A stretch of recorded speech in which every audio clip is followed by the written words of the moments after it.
Hey everyone, I'm here today with Dylan Scott. Dylan is the fastest man so far this year in America in HYROX. And we're going to talk about all things, but primarily focused around elite race qualifying, championship qualifying, and yeah, see where it goes. So thanks for joining us, Dylan. Absolutely. Thanks for having me on. So where do you want to start? I know you've got a few opinions on around this. So shall I let you take the lead? Sure. I'll take lead on this, and I think where I'd like to start at is maybe looking at the women's podium at the European Championships. All right. Can you tell me where was the first woman from? America. Okay. All right. I'm not great at geography. Where was the third woman from? America. And where was the fourth woman from? America. Okay, this doesn't make much sense, does it? It doesn't sound to me like much of a European lineup. All right. And so what we've had basically in the way that they've changed up the whole system that they've done for qualifying is they created basically two mini early season world championships is what they've done. And that doesn't make much sense to me. In that it used to be a pure time qualifier and people weren't happy with that. Makes sense. It seemed like there were definitely some discrepancies as to which continent you were racing in, as to whether or not your time was going to be roughly 2 minutes faster. So they did change up and listen and said, hey, we'll do like a North American champs, top three qualifiers get in, Euro champs, top three qualifiers get in. But then you open it up to the entirety of the world to be able to come and race at it, and then recreate a roll down system where you're only going to let the top 30 times even have a chance to get in. So you fixed it and then broke it again is the problem here. Like we look at North American championships that are coming up, and we've got 4 Americans that are racing on the men's side, because once you go through the roll down of letting in the top 30 and then failing to expand it past that, even though from what I've seen, we have not filled out 15 men yet. We've got 8 or 9 coming from either Europe or Australia. And then we've got 4 from America.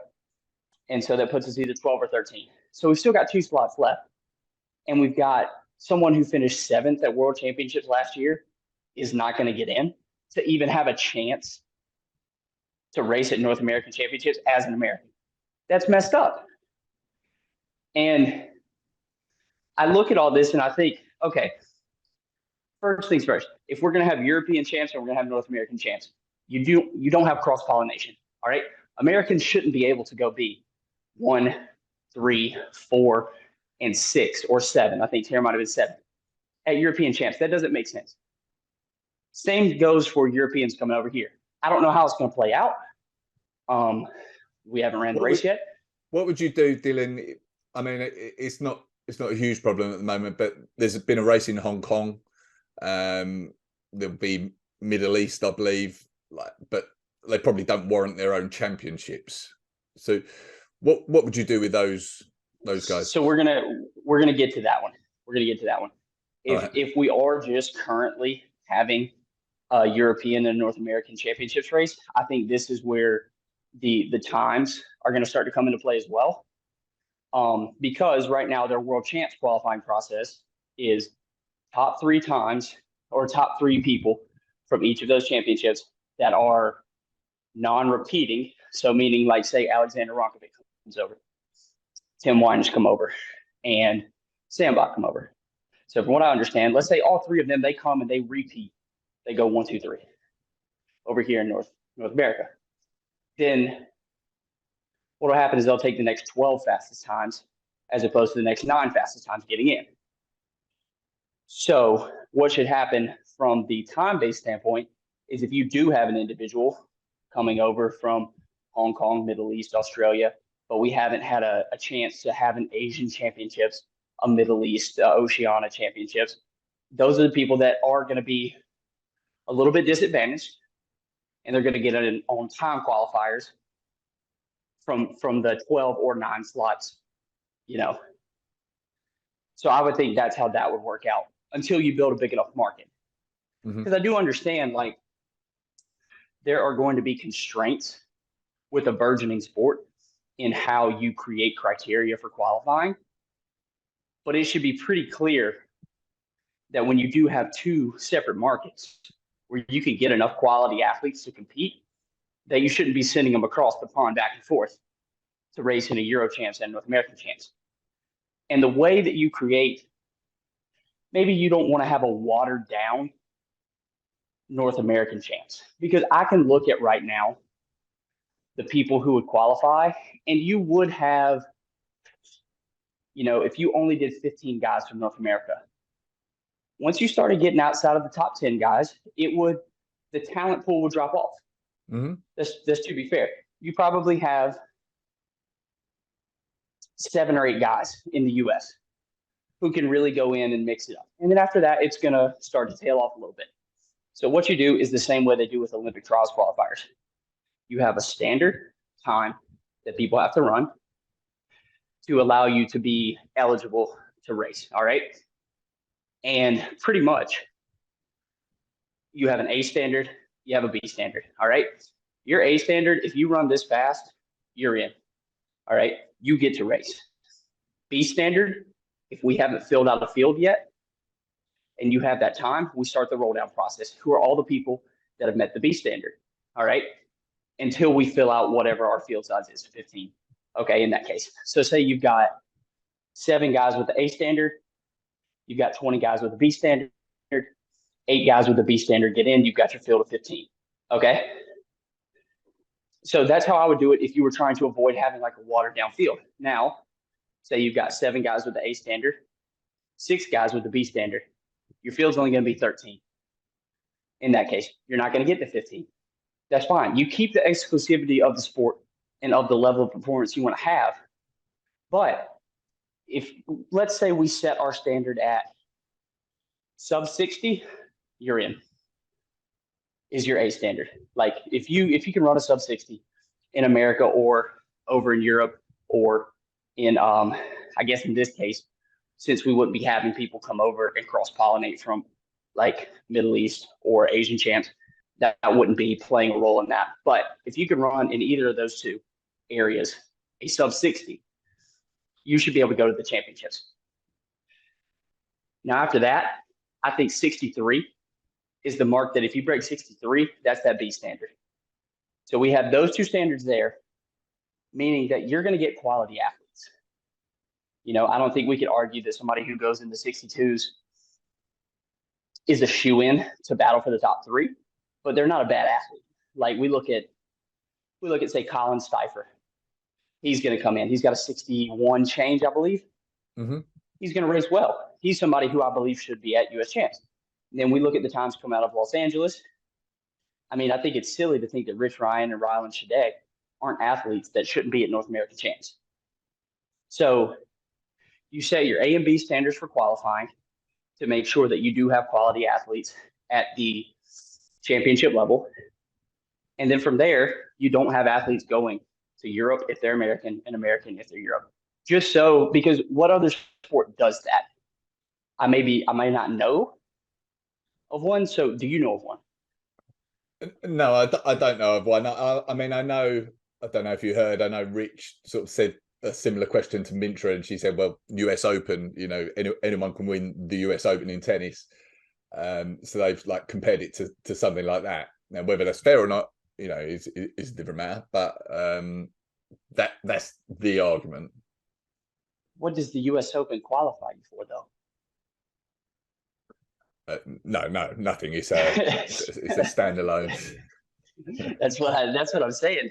This is like saying that you could have somebody, you know, decides that they want to fly over from France to compete at the US Olympic trials because they think they have a better chance of making the somehow being able to make the French team through a U.S. Olympic trials race where they now allow, if you finish top 3, you get in on the French side. That doesn't make any sense. No. And so we're stuck in the situation. Go ahead. Another thing I would say in defense of like Americans, especially with the way it's done at the moment, is you just have fewer opportunities to race as well than Europeans, especially. I mean, in the UK, we've only had really 2 events up till now. We can travel to Europe a bit easier than you can, but there are just fewer opportunities to race. And I've seen a lot of Europeans do a lot of races this year to try and get that time.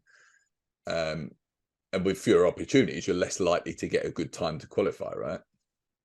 Yeah, you're much less likely to get it. And so that was part of our argument, even early on with the time-based qualifiers.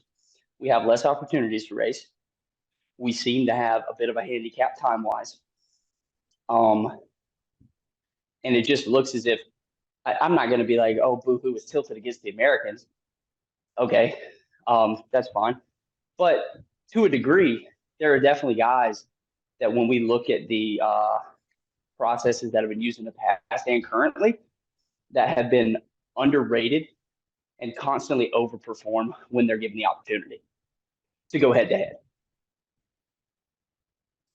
And so I just look at this ranking system and using particularly the fact that even if you haven't filled out your field of 15 for North American champs, why aren't they rolling it down past 30? Yeah, that I must admit that one does seem strange to me, and that's very strange to me. I feel like I'm very well versed in the rules that have been around this, and this is the first time I've heard about it. It's just a rule that suddenly appeared. Now maybe it's internal to HYROX, has always been there, but I hadn't heard of it up until now. It was news to me too. So let me make sure this isn't news to you like right now, but it's news to you within the last 2 weeks. Yeah. Okay. Sorry. Yeah. So, but just for people listening, in case you aren't aware, the talk at the moment is that the North American Championships, which is in Chicago in a couple of weeks' time, is that we won't see 15 athletes in the field because not everyone's accepting their spot. They've rolled down, they've offered it to the top 30 athletes essentially, and they've decided they don't want to roll down any further, and will be happier to have, say, 12 athletes in the race as opposed to rolling down further, right? That's the way that I understand it. And I just think that you look at the caliber of athlete in some circumstances that you're boxing out, and it's not a question of, oh, we've gone through 30 and now it's just a wash. What we have is we've gone through 30, given the Americans like a 2-minute handicap that we seem to always see whenever we travel over to Europe. So what you've got guys who maybe on American soil would go 2 minutes slower than that. Take a 2-minute reduction off of Rich and Ryland's time. They're in that top 30.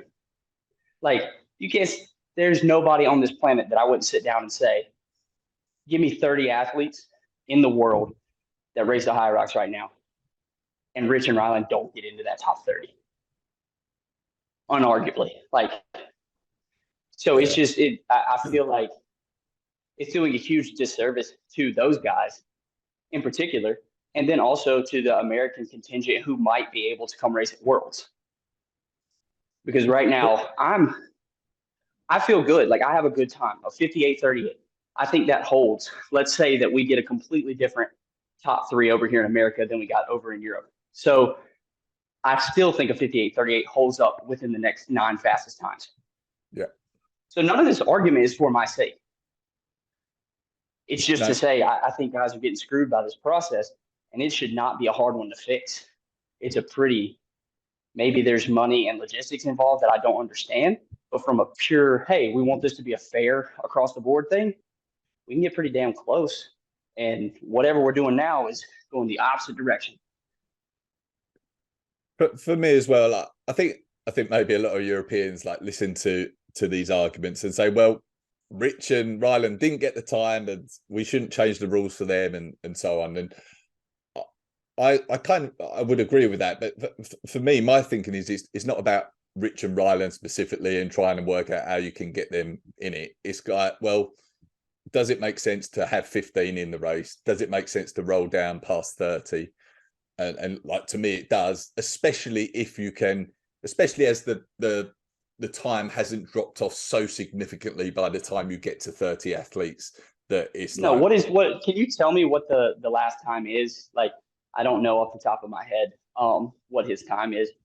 But also, you can make these nameless, faceless individuals. Let's not make it Rich and Ryland. Let's just yeah, make it 31 and 32. Why are 31 and 32 not getting shot here? yeah. So number 30, in 30th position is a 101.48, which is nearly 2 minutes off of Dieter Schwarzkopf in 15th. So like, it's not like the standard has dropped so significantly that it will be embarrassing to have these people in the race, you know. No, no, not at all. So yeah, that becomes the argument on the side of like, why would you not roll it down past 30? We're not gonna. There's not a huge discrepancy from 30 to 40. Probably. What's the 40th fastest time if you can look? Do you know on this season, or is that hard to find? No, that's a bit harder to find, to be honest with you. I can't imagine that there's more than 45 seconds between 30 to 40. It's less than a minute, I would assume, because you start bunching those up into 62s and it gets pretty tight pretty quick. Well, Rich Yeah. Ryan was So, like 102.19 in his race. yeah, so he's got to be right there on the bubble of being 30. So that's the argument made for why would you not roll it down to get the rest of those guys in. And then the other argument is just, if we're going to brand these as a North American or European champs, make it legitimate. Like, people look at this, and I'm sure that Europeans probably feel the same way about it. They're like, why do we have Americans coming over here to this? This is stupid. What would you say to, and this affects you, like, I've had one elite, I won't name who, reached out to me and said, well, they want the opportunity to race in both races because they want the opportunity for prize money. And if we want the best of the best in the sport, then we've got to give them the opportunity for prize money. And if we limit you to the American Championships, for example, then that reduces that. How do you feel about that argument? So the argument here is just we need to open it up for prize money. Like, if we're going to get more people to race, there's got to be more of a monetary incentive. Well, at the way it's set up at the moment, like I'll pick Megida, but it wasn't him. Like, he might say, well, I want to race in the European and North American Championships because that gives me the chance to earn from 2 races. Whereas if you limit me to North America, that's just 1 race that I can earn from. Well, tough fucking luck. You're North American. Like, that's my response. I'm sorry. I'm sorry. We're taking part. First off, we're elite in a mass participation sport. Let's get that very clear. We make a little bit of money. All right. If there are very few people, if any, who could actually make a living doing this, you know, you might start making a living if you start getting some brand deals and stuff like that. But what's happening there is your money's coming from sponsors and sponsorships and the promotion you're doing on like Instagram, stuff like that. If somebody's like, I want to have the opportunity to go over there and make, what was the winning, 7,500? Yeah. Okay. And assuming either you're pulling from another contract that somebody has given you money to travel with, their HYROX isn't flying you over, you know, you don't have a governing body that's covering your travel or anything like that. So you're not even going to make that much from it. I really don't see it as an economic argument that makes sense. And also, again, you're North American. You get North American chance. Just, you don't always get the best of every situation. And if we're going to make it fair to everybody playing, well, boo-hoo, you don't get 2 chances to make a lot of money. Like, actually, you don't get 2 chances to make a little bit of money. Let's be honest here. There's not 500 G's in the line or anything like that. No. It's $7,500. Like, that's nothing to scoff at. That's great. So my handed me $7,500 right now, I'd be like, I wouldn't be like, where's the rest of it? You know, I'd be like, well, thank you very much. This is going to help with a lot. But at the same time, that's not a valid argument to me to say like, oh, we have to throw an extra potential $8,000 at somebody to get the best athletes to show up. No, you don't. And that's not moving the needle for anyone who's in it for the money. No. Yeah. So That would be my response to that. let's say next season they do this, right? So you get 3 in Europe qualify Yep. for the Worlds, 3 in North America qualify for the Worlds. Do you agree the remaining 9 positions should solely be done on time, or would you change that element of it? So the way that I would allocate it after that, honestly, and this is condensing it down to just looking at North America and Europe. I think if you want to get an elite 15 field that's going to have the best people in it, what you start doing is you ping pong back and forth. You pull the next man in. So let's say man number 7, all right, or woman number 7, doesn't matter. It goes across the board. Woman number 7 comes from Europe.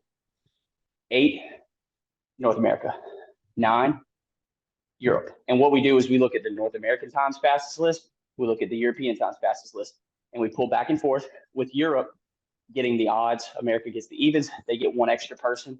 I think that HYROX is bigger over there, and it makes more sense to pull from a bigger pool that way.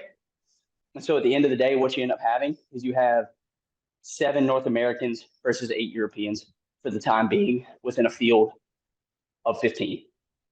And I think if you listed off what we would end up getting from that end, you'd have one hell of a lineup world championships wise. And the guys that you would be possibly leaving out on the bubble would be people who would race for the 11th to 15th spot. And I don't think you would drop anybody out that might be racing for top 5. Just that's my opinion. And that opinion is based on that you think there's significant differences between some venues that make it an advantage for some to, if you've raced you've got an advantage. For sure. I even think that about my race in Chicago. Like I look at my time there and the stations aren't that crazy different. The rock zone, really small. I had a very fast rock zone, like 1.5 minutes. Now my run time was a lot slower than I've ever seen my run time be. So I assumed that they made up for it on the outside with expanding the run distance. That's the only thing that makes sense because I ran like 29.0 something, 29.01 at Las Vegas, and then 31 in Chicago. I don't think I've changed by almost 3 minutes as a runner from there to there, but the rock zone times changed a lot. So that would be my kind of argument is the rocks run sort of plays out more. But yeah, I mean, your venue can change drastically with regards to how well you race. And I say that we're getting closer to having less, disparity between venues. They're getting better at it. I agree with that. I think you've seen the U.S. sled times have gotten a lot closer to the European sled times. Still seems to be a little different, but that's fine. That's not, I will not get in the way of asking for perfect when I'm seeing good. We're seeing progress. I'm happy with that. But I think you get pretty darn close doing it that kind of TikTok fashion and giving a little more credence to Europe due to the amount of individuals who are taking part. And then I think if you get 7 U.S. men in there, that's about the number that would make it in a fair and kind of equitable distribution of times. What would you a slightly different approach, or what do you think about maybe like auto qualifying anyone that wins a race?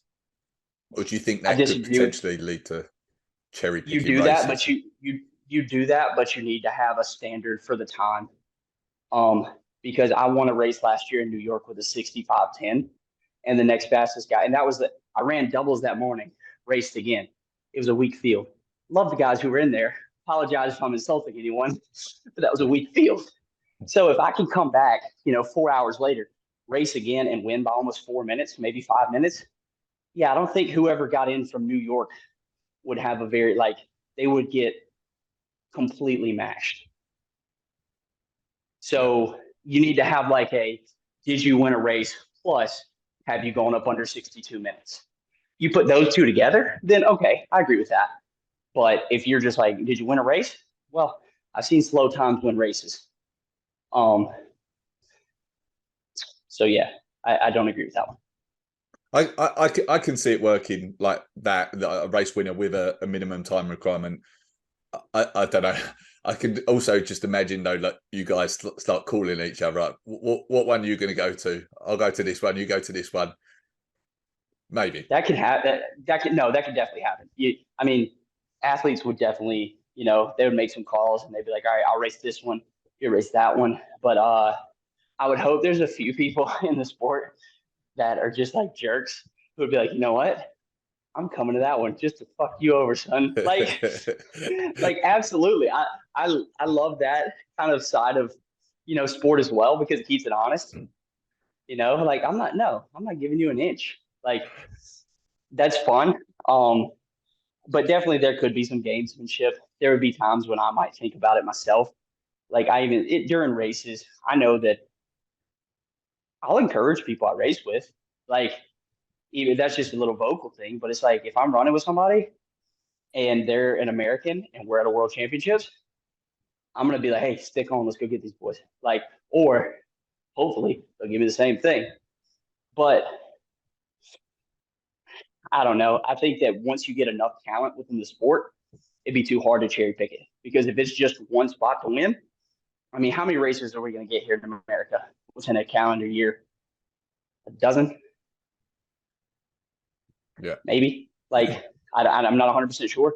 If the sport really grows, there's not going to be a dozen opportunities that you can create a field that's like so watered down that somebody can show up and win it and not also be able to compete still at the upper levels once they get there. Yeah. That's where I hope the sport gets to. Like, I hope it doesn't become an issue of, oh, we have to roll down to 30 to get 15 guys who might be able to come race. Like, I want it to be like, you better have a top 15 timer. You're not going to get to race. Like, everybody's here, they're serious, and like, you're going to have to crack your ass to be able to come to a championships. It's still a little soft right now. Like, it was soft early on. My first year, my second race, I was second at North American Champs. That don't make no sense. Like, that was a soft field that day. Hunter beat the brakes off of everyone, and then we all just kind of fell in line. And there were some people who were missing that, had they shown up, would have drastically changed the order. I want the sport to get to the point where it's not a question of who's going to show up. Like, everybody's showing up. And everybody's showing up in North America for the champs because we got 15 guys in North America who can crack. We got 15 guys in Europe who can crack. And then we've got, as we expand Middle East, Asia, Europe, like we get down to the Australian region, to where maybe the field has to expand to 20, but it's because you got 20 guys who are going to be within 2 minutes of each other coming to the wall balls. Yeah. Would you? I sort of talked about this briefly on a video. Would you go beyond 15? Like if you had your own way, do you think it would add to the race if there were 20, 25 in it? Well, I think it depends on one. You do have to think about the finances side. Like if it financially makes sense, then yeah. If you have enough talent in the sport, then I think you want to make the cutoff very challenging, but you don't want to make it something that like boxes out potential winners or something like that. Like you don't want to have a lack of races leading to individuals having maybe one or two shots. They don't have a good day. Now they can't get in, even though they're very like high ceiling, low floor kind of guy where they're hit or miss. But when they hit, it's electric, like go look at Decafit World Championships. Rich Ryan, he hit that day. He hit that day. He wasn't supposed to win because the last race he did before that was down in West Palm Beach. Almost the entire same field, pretty damn close. He was 8th, But then he had a low floor day. He had a high ceiling day, wins it. So what do you do in those scenarios? I just feel like if it makes sense monetarily and it makes sense with the quality of athletes you have, you pump 20 guys in there and you see what kind of, race you can get. Because Chris and Rich were both only in Vegas because of the roll down. Like there's a good chance they could have missed out on that. but they both performed, obviously, you know. Yeah, exactly. I mean, Chris, she shows up, wins the whole thing. Rich, I mean, at his highest point, he was sitting up in fourth, really like putting a battle in there. He might not have gotten to fourth. He might have gotten up to fifth. I don't think he ever got up on Winers. But either way, you know, he was a guy who got in at 15th because Peter Schiller elected not to come, and because Toby was out because he was still dealing with byproducts of COVID. And then he finishes seventh. Like, he clearly deserved to be there. So, yeah, I think you could get this sport 3 years from now. You could fill out a field of 20 guys. It's gonna be tight. I mean, how many the CrossFit games? I mean, they limit it to. They don't limit it to, not off the bat. They don't limit it to 20. No. They cut it down by the end, but I don't know what the final day is or what their final, like what their start level is. Close to 200. Yeah, I don't know. I don't know. That's a lot of guys. And but I know in like Birmingham and London this year, for example, they've had 40, 50 in each starting wave just like throughout the day. So they can do it. Like the logistically, the whole setup is possible to have a lot more than 15, certainly. It's definitely possible to have it. But again, I look at I always want to be conscious of the fact that I'm not operating their budget. Yeah. So I think about, okay, are there budgetary constraints to how many athletes you can do all this for? But if the sport grows how it should and continues to get huge numbers, mass participation wise, the money will be there. And you can create the sport from what you get from the event, if that makes sense. Mm-hmm. Mm-hmm. So look, I think it's good that I think sometimes people look at these conversations as us just moaning, which I don't. I try and think of it as constructive, and like, I think HYROX are open to suggestions as well in their early days. You know, I don't expect changes this season, obviously, but no, me neither. If we can shape things going forward, then I think conversations like this are worthwhile, personally. Well, one thing that's been brought up that they need to do is have an athlete panel. I don't know if they have one. They should have an athlete panel from representatives from different, you know, portions of the world as they expand out, so that everybody gets a bit of a say in there, and then actually listen. And you know what? There will be times where the answer will be, tough fucking luck, you're North American. That's okay. Like, sometimes people need to hear that. It's all right to be told tough luck. It's good. It's fine. But there needs to at least be a voice in there that's not just, you know, you and I in rooms talking to each other and like, hey, I hope somebody sends that passive aggressively to someone. And it's like, why don't y'all make a change? Because people aren't happy about it. Yeah, absolutely. All right. Well, thank you for this. I think maybe we talked about if we get you on again sometime and talk about your training and maybe after the championships, once you've performed there, we'll have another chat. Yeah, about that. Absolutely. How are you feeling going into that though? Good. I feel good. A lot of I'm putting in decent workouts. My body feels as fit, if not fitter, than before Chicago. I feel like as long as I don't do anything to get injured or sick, or don't mess up a taper or something like that, things should be okay. I feel like I'm pretty confident that I test myself in all the different facets that I need to check the boxes at to know how fit I am, and I'm fit right now. So good. You look good. If I think like the races I've seen this year, like watching you on the live stream in Chicago, you look comfortable with that time that you got, which was impressive. But you look comfortable with it. So in a proper race, you know, where you're competing against others, it would be good to see what you can do. Yeah, I felt comfortable. It felt like a good day. It was fun. I was having a good time. Hopefully, I can say the same thing in Chicago, because every time I'm out racing, I try to enjoy it. Because if I'm going to put in this many hours all the time, you know, when you have those few moments, don't go in afraid of a race. Like, it's okay if you don't perform. That shit happens. Sometimes you have bad days. Just go out there and try to smile through it. And that'll make the experience a lot more fun. It'll make it more fun for people who are watching. because it's a show. Like, I want to put on a show for people. Sport is entertainment. Yeah. All right, brilliant. Well, let's finish there for now. Thanks for joining us. I appreciate this, and hopefully talk to you again soon. All right, sounds good, Greg. Thank you very much. All right, take care, everyone.